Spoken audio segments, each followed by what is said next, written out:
Assalamualaikum warahmatullahi wabarakatuh. Salam guru penggerak, bergerak, tergerak, menggerakkan. Kali ini saya akan berbagi tentang koneksi antar materi modul 3.1, yaitu pengambilan keputusan berbasis nilai-nilai kebajikan sebagai pemimpin. Adapun tujuan pembelajaran khusus pada kegiatan ini yang pertama, calon guru penggerak membuat kesimpulan dari keseluruhan materi yang didapat dengan beraneka cara dan media. 2. Calon guru penggerak dapat melakukan refleksi bersama fasilitator untuk mengambil makna dari pengalaman belajar dan mengadakan metakognisi terhadap proses pengambilan keputusan yang telah mereka lalui dan menggunakan pemahaman barunya untuk memperbaiki proses pengambilan keputusan yang dilakukannya. Pada kegiatan pemantik, kami diminta membaca sebuah kutipan, kemudian mentafsirkan apa maksud dari kutipan tersebut. Adapun kutipannya adalah mengajarkan anak menghitung itu baik, namun mengajarkan mereka apa yang berharga atau utama adalah yang terbaik. Dari kutipan tersebut, apa kaitannya dengan proses pembelajaran yang sedang dipelajari saat ini? Kaitan kutipan dengan proses pembelajaran kutipan Bob Talbert menyoroti pentingnya pendidikan karakter selain pendidikan kognitif. Jika kita analogikan dengan pembelajaran, maka mengajarkan anak menghitung merepresentasikan pembelajaran kognitif, yakni kemampuan untuk memahami konsep, fakta, dan prosedur. Ini penting untuk kelangsungan hidup di dunia yang semakin kompleks. Kemudian, mengajarkan apa yang berharga merujuk pada pendidikan karakter yang mencakup nilai-nilai moral, etika, dan sosial. Ini membentuk pondasi kepribadian seseorang. Bagaimana mereka berinteraksi dengan orang lain dan mengambil keputusan dalam hidupnya. Dari kutipan tadi, apa kaitannya dengan proses pembelajaran yang sedang dipelajari saat ini? Dalam konteks pembelajaran saat ini, kutipan ini menjadi semakin relevan. Ada kecenderungan untuk mengejar prestasi akademik semata, namun seringkali mengabaikan aspek pengembangan karakter. Padahal keduanya saling melengkapi. Seorang individu yang cerdas secara kognitif tetapi tidak memiliki nilai-nilai yang baik, potensi untuk memberikan dampak negatif bagi lingkungannya lebih besar. Bagaimana nilai-nilai atau prinsip-prinsip yang kita anut dalam suatu pengambilan keputusan dapat memberikan dampak pada lingkungan kita? Nilai-nilai dan prinsip yang kita anut dalam pengambilan keputusan memiliki pengaruh yang sangat signifikan terhadap lingkungan kita. Karena setiap keputusan yang kita buat, sekecil apapun, memiliki konsekuensi terhadap dunia di sekitar kita. Prinsip pengambilan keputusan disesuaikan dengan kondisi yang dihadapi. Apapun prinsip yang digunakan haruslah bersumber dari nilai-nilai kebajikan universal yang berpihak pada murid dan dapat dipertanggungjawabkan, sehingga nantinya keputusan yang diambil akan memberikan dampak yang positif bagi lingkungan. Bagaimana sebagai seorang pemimpin pembelajaran dapat kontribusi pada proses pembelajaran murid dalam mengambil sebuah keputusan? Kontribusi pemimpin pembelajaran dalam pengambilan keputusan sebagai pemimpin pembelajaran memiliki peran yang sangat penting dalam menanamkan nilai-nilai positif pada siswa. Beberapa cara yang dapat dilakukan antara lain, yang pertama menjadi role model. Tunjukkan pada siswa bagaimana nilai-nilai tersebut diterapkan dalam kehidupan sehari-hari. Yang kedua, membuat lingkungan belajar yang kondusif, yaitu menciptakan suasana kelas yang aman, inklusif, dan mendorong siswa untuk saling menghormati. Yang ketiga, memfasilitasi diskusi. Mengajak siswa untuk berdiskusi tentang berbagai isu etis dan moral.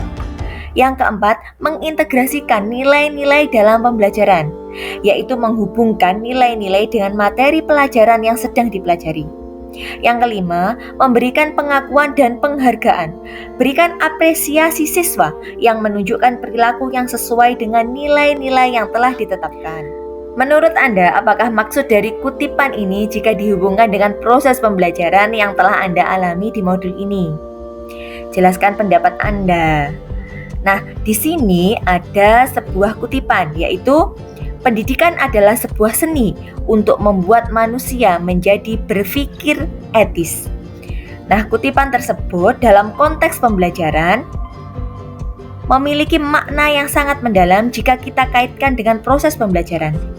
Jika diartikan secara bebas, Hegel menyiratkan bahwa pendidikan bukan hanya sekedar mentransfer pengetahuan, tetapi juga sebuah proses pembentukan karakter dan nilai-nilai moral pada diri manusia.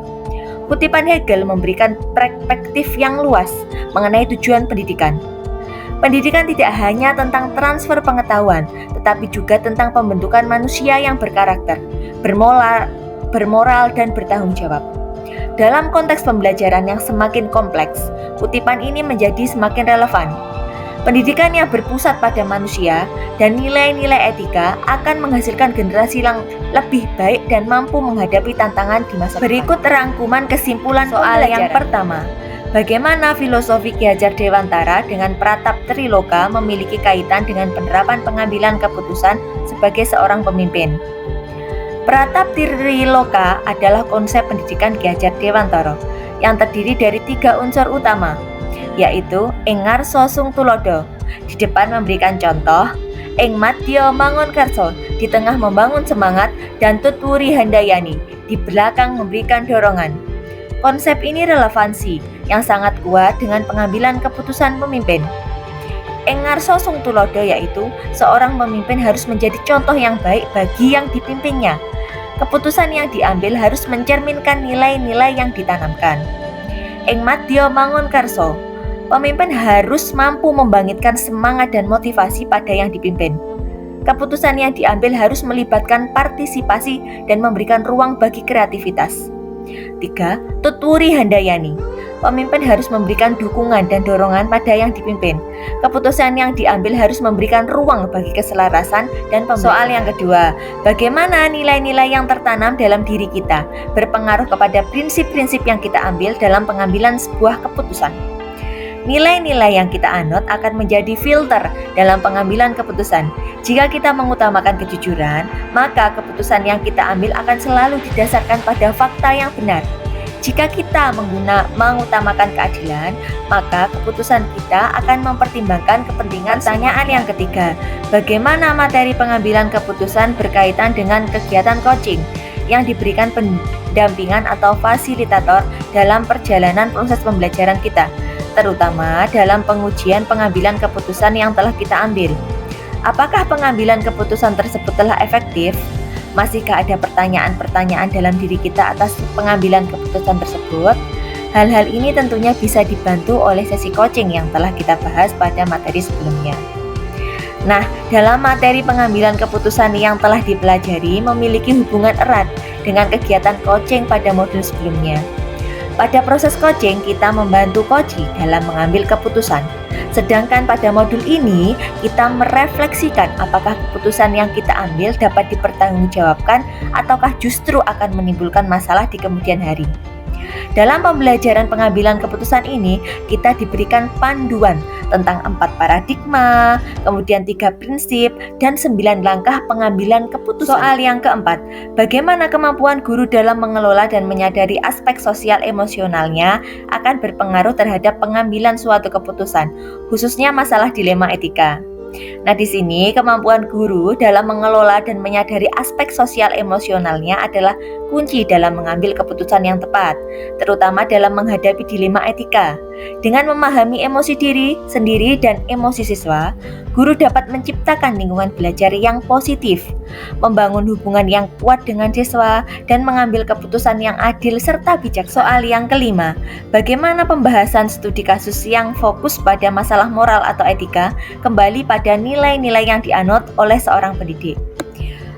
Pembahasan studi kasus yang fokus pada masalah moral atau etika merupakan alat yang sangat berharga bagi seorang pendidik untuk terus mengembangkan diri dan meningkatkan kualitas pendidikan. Dengan merefleksikan tindakannya berdasarkan nilai-nilai yang dianut, pendidik dapat menjadi role model bagi para siswanya untuk menciptakan lingkungan belajar yang positif. Soal yang keenam, bagaimana pengambilan keputusan yang tepat? Tentunya berdampak pada terciptanya lingkungan yang positif, kondusif, aman, dan nyaman. Nah, di sini pengambilan keputusan yang tepat itu merupakan kunci untuk menciptakan lingkungan yang positif, kondusif, aman, dan nyaman dengan melibatkan berbagai pihak, mempertimbangkan nilai-nilai dan menggunakan informasi yang akurat.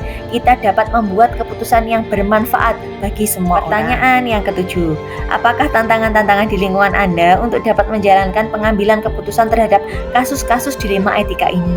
Adakah kaitannya dengan perubahan paradigma di lingkungan Anda? Nah, di sini pengambilan keputusan etika merupakan proses yang kompleks dan penuh tantangan. Perubahan paradigma semakin memperumit situasi ini. Namun, dengan kesadaran yang tinggi, kemampuan berpikir kritis, dan dukungan dari lingkungan, kita dapat mengatasi tantangan tersebut dan membuat keputusan yang lebih baik lagi. Pertanyaan ke-8. Apakah pengaruh pengambilan keputusan yang kita ambil ini dengan pengajaran yang memerdekakan murid-murid kita? Bagaimana kita memutuskan pembelajaran yang tepat untuk potensi murid kita yang berbeda-beda? Nah, di sini pengambilan keputusan yang tepat dalam konteks pendidikan memiliki pengaruh yang sangat signifikan terhadap keberhasilan pengajaran yang memerdekakan murid. Keputusan yang diambil akan membentuk lingkungan belajar yang memungkinkan setiap murid untuk mengembangkan potensi mereka secara optimal. Pengambilan keputusan yang tepat dalam pembelajaran sangat penting dalam mewujudkan pendidikan yang memerdekakan murid. Dengan memahami potensi murid dan merancang pembelajaran yang berdiferensiasi, guru dapat membantu setiap murid mencapai potensi terbaik. Soal ke-9, bagaimana seorang pemimpin pembelajaran dalam mengambil keputusan dapat mempengaruhi kehidupan atau masa depan murid-muridnya? Nah, di sini pengambilan keputusan oleh seorang pemimpin pembelajaran memiliki dampak yang sangat signifikan terhadap kehidupan dan masa depan murid-muridnya. Keputusan yang diambil akan membentuk lingkungan belajar, kurikulum, metode pengajaran, dan berbagai aspek lain yang secara langsung mempengaruhi pertumbuhan dan perkembangan siswa. Sebagai pemimpin pembelajaran, setiap keputusan yang diambil memiliki konsekuensi yang luas dan berdampak jangka panjang terhadap kehidupan siswa. Oleh karena itu, penting bagi seorang pemimpin untuk selalu mempertimbangkan kepentingan siswa dalam setiap pengambilan keputusan. Dengan demikian, pemimpin dapat menciptakan lingkungan belajar yang optimal dan membantu siswa mencapai potensi maksimal. Pertanyaan ke-10, apakah kesimpulan akhir yang dapat Anda tarik dari pembelajaran modul materi ini dan keterkaitannya dengan modul-modul sebelumnya? Nah, kesimpulan yang dapat saya ambil jika mengaitkan dengan materi sebelumnya yaitu pengambilan keputusan sebaiknya mengacu pada nilai-nilai kebajikan universal, bertanggung jawab, berpihak pada murid, berpedoman pada filosofi pendidikan Ki Hajar Dewantara dengan patrap trilokanya, yaitu ing ngarsa sung tulodo, ing madya mangunkarsa, dan pertanyaan ke-11. Sejauh mana pemahaman Anda tentang konsep-konsep yang telah Anda pelajari di modul ini, yaitu dilema etika dan bujukan moral, 4 paradigma pengambilan keputusan, 3 prinsip pengambilan keputusan, dan 9 langkah pengambilan dan pengujian keputusan. Adakah hal-hal yang menurut Anda di luar dugaan? Di sini saya cukup memahami materi pada modul ini, sehingga proses penerapannya sangat membantu dalam menyelesaikan permasalahan yang ada. Hal-hal yang menurut saya di luar dugaan bahwa ternyata dalam pengambilan keputusan bukan hanya didasarkan pada pemikiran dan pertimbangan semata, namun sangat diperlukan adanya paradigma, prinsip, langkah-langkah pengujian pengambilan keputusan agar keputusan yang diambil bisa tepat sasaran dan bermanfaat untuk orang. Pertanyaan ke-12, sebelum mempelajari modul ini, pernahkah Anda menerapkan pengambilan keputusan sebagai pemimpin dalam situasi moral dilema? Bila mana pernah, apa bedanya dengan apa yang Anda pelajari di modul ini? Nah, sebelum mempelajari modul ini, dalam pengambilan keputusan saya biasanya memanfaatkan prosedur umum yang berlaku di sekolah, yaitu berkomunikasi dengan rekan kerja, dengan bahan perbincangan yang mengalir apa adanya. Setelah mempelajari modul ini, saya mencoba menerapkan analisa berdasarkan 4 paradigma, 3 prinsip, dan 9 langkah pengambilan keputusan. Perbedaannya, pola ini menjadi pakem baru yang sangat rinci. Hati-hati dan tidak terburu-buru dalam membuat sebuah keputusan. Selain itu, pihak yang terlibat menjadi merasa dihargai dan bisa memberi kontribusi sesuai dengan tupoksinya masing-masing. Pertanyaan ke-13, bagaimana dampak mempelajari konsep ini buat Anda? Perubahan apa yang terjadi pada cara Anda dalam mengambil keputusan sebelum dan sesudah mengikuti pembelajaran modul ini? Nah, perubahan besar yang saya alami yaitu ada 3. Yang pertama, berhati-hati dalam mengambil keputusan dan dalam bertindak. Yang kedua, saya mempunyai pola pikir yang teratur dalam menganalisa sebuah masalah. Yang ketiga, meningkatnya empati pada diri saya untuk memahami apa yang terjadi pada orang lain di sekitar saya. Pertanyaan ke-14, seberapa penting mempelajari topik modul ini bagi Anda sebagai seorang individu dan Anda sebagai seorang pemimpin? Bagi saya sangat penting karena sebagai seorang individu maupun pemimpin, mempelajari pengambilan keputusan berbasis nilai-nilai kebajikan universal merupakan investasi yang sangat berharga. Hal ini tidak hanya akan meningkatkan kualitas hidup pribadi saya, tetapi juga memberikan kontribusi positif bagi masyarakat dan organisasi. Keputusan yang diambil oleh pemimpin akan berdampak langsung pada kehidupan orang banyak. Oleh karena itu, penting untuk memastikan bahwa keputusan tersebut didasarkan pada prinsip-prinsip yang benar dan tidak merugikan pihak. Demikian tadi koneksi antar materi dalam modul 3.1 yang telah saya buat. Saya Lulu Lailatul Fitriah mengucapkan terima kasih dan salam guru penggerak.